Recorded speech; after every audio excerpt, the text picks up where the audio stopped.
پتھر کا آئی فون۔ ایک مرتبہ کا ذکر ہے، ایک چھوٹے سے گاؤں میں ایک لڑکا رہتا تھا جس کا نام احمد تھا۔ احمد کو نئی جدید چیزوں کا بہت شوق تھا، لیکن ان کے پاس اتنے رقم نہیں ہوتی تھی کہ وہ اپنے شوق کو پورا کر سکے۔ اس کے والدین کسان تھے اور ان کی آمدنی محدود تھی۔ ایک دن احمد نے اپنے دوستوں سے سنا کہ شہر میں ایک نیا آئی فون آیا ہے جو کہ سب سے زیادہ جدید اور بہترین ہے۔ احمد کے دل میں بھی اسی آئی فون کو خریدنے کی شدید خواہش پیدا ہوئی، لیکن اسے یہ معلوم تھا کہ اس کے پاس اتنی رقم نہیں کہ وہ یہ آئی فون خرید سکے۔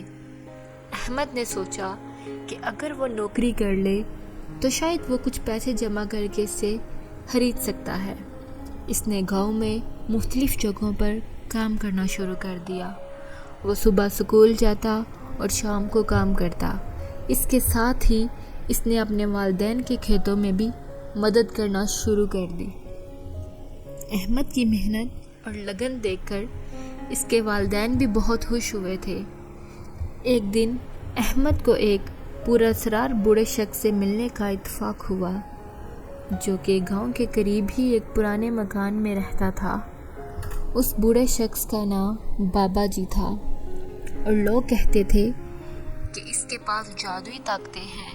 احمد نے بابا جی کو اپنی خواہش کے بارے میں بتایا۔ بابا جی نے مسکراتے ہوئے، بیٹا میں تمہاری مدد کر سکتا ہوں، لیکن اس کے لیے تمہیں ایک مشکل امتحان سے گزرنا پڑے گا۔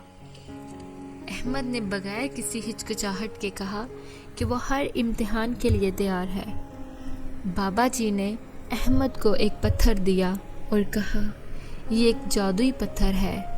اگر تم اس پتھر کو 100 دن تک اپنے ساتھ رکھو گے اور ہر روز اس پر ایک بار دعا کرو گے تو یہ پتھر ایک آئی فون میں بدل جائے گا۔ لیکن اگر تم نے کسی بھی دن دعا کرنا بھول گئے تو یہ پتھر معمولی ہی پتھر رہے گا۔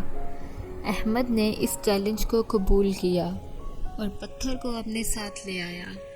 اس نے ہر روز دعا کی۔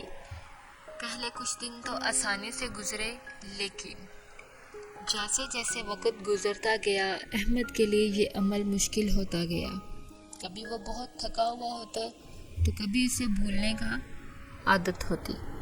ایک دن احمد بہت تھکا ہوا تھا کہ اس نے دعا کرتے وقت تقریباً بھول ہی گیا تھا، لیکن جیسے ہی اس نے اپنی جیب میں پتھر کو محسوس کیا اسے فوراً یاد آ گیا۔ اس نے دعا کی، آخرکار 100 دن پورے ہوئے، پر احمد نے دیکھا کہ پتھر واقعی میں آئی فون میں بدل چکا تھا۔ احمد کی خوشی کی کوئی انتہا نہ رہی۔ اس نے فوراً بابا جی کے پاس جا کر ان کا شکریہ ادا کیا۔ بابا جی نے مسکراتے ہوئے کہا، بیٹا تمہاری محنت اور لگن نے تمہیں کامیاب بنایا ہے۔ ہمیشہ یاد رکھو کہ دنیا میں کوئی بھی چیز حاصل کرنے کے لیے محنت اور صبر کی ضرورت ہوتی ہے۔ احمد نے اپنے آئی فون کے ساتھ گاؤں واپس آ کر سب کو اپنی کامیابی کی کہانی سنائی۔ اس کی کہانی نے گاؤں کے دوسرے بچوں کو بھی محنت اور لگن کی اہمیت کا سبق دیا۔